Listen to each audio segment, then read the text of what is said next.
Всех приветствую на своем канале. Сегодня свой обзор я хотел бы посвятить ремейку московского завода автотракторного электрооборудования АТ номер 1, а именно Maserati Mistral 3700 Coupe. Данная модель является мини-копией реального легкового автомобиля класса Gran Turismo, выпускавшейся итальянской компанией Maserati с 64 по 69 год.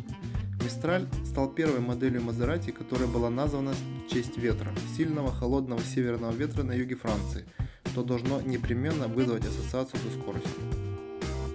Советский же ремейк был копией на итальянскую модель Mebitoys, и как одна, так и другая модель выпускалась в металле. Исполнение московского Maserati было неплохим, но все-таки не дотягивало до итальянской версии. Как у итальянской, так и у советской копии Maserati открывающимися частями были двери и капот. Итальянец, как обычно, был из более качественной и яркой краской, с красивым хромом двигателя, бамперов руля и ручки КПП. Также такие детали, как четкие эмблемы на корпусе, имитация номерного знака и стеклянные передние фары, делали эту модель максимально приближенной к реальному автомобилю. Московский ремейк за время производства претерпевал достаточное количество изменений, которые, как правило, были следствием износа пресс-форм или желанием удешевить модель. Упрощения по сравнению с Mebitoys у него были следующие: окрашенные бампера вместо хромированных, хромированные фары вместо кристаллов, задние фонари не отмечены краской, донышко с надписью Made in USSR и без логотипа Mebitoys, мотор одной деталью. Хочется напомнить, что аналогичную модель, но пластиковую, производил московский завод игрушек Прогресс с конца 70-х по 2005 год. Модель Maserati завода автотракторного электрооборудования АТ номер 1 производилась с 1978 по середину 90-х годов. В первом периоде до 1980 года модель выпускалась с металлическими спицами колес, хромированными бамперами и надписями на днище Maserati Mistral Coupe Made in USSR Scale 1.43A10 без указания цены на днище и без эмблемы московского завода.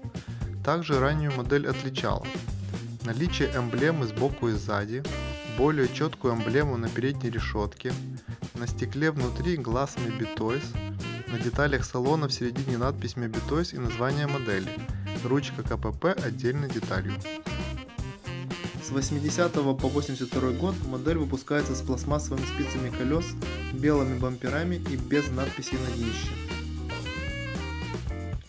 С 1982 года модель выпускается без эмблемы сбоку и сзади на кузове, с надписями Maserati Mistral Coupe, цена 3 рубля 50 копеек, масштаб 1.43 и эмблемой завода. С 1992 года модель выпускается без указания цены на днище. Коробки на данную модель отличались надписями и цветами. В конце выпускались в целлофановых пакетиках. Самые поздние выпускались в блистере на желтой картонке с надписью на картонке «Сделано в России». Цена на данную модель сравнительно невысокая и колеблется от $3-4 за поздние модели и на порядок дороже за модели с коробками и более раннего выпуска. Недавно на аукционе ранний вариант с итальянскими надписями был продан за $150. Для сравнения, итальянский вариант стоит $100-300 в зависимости от наличия коробки, состояния и года выпуска.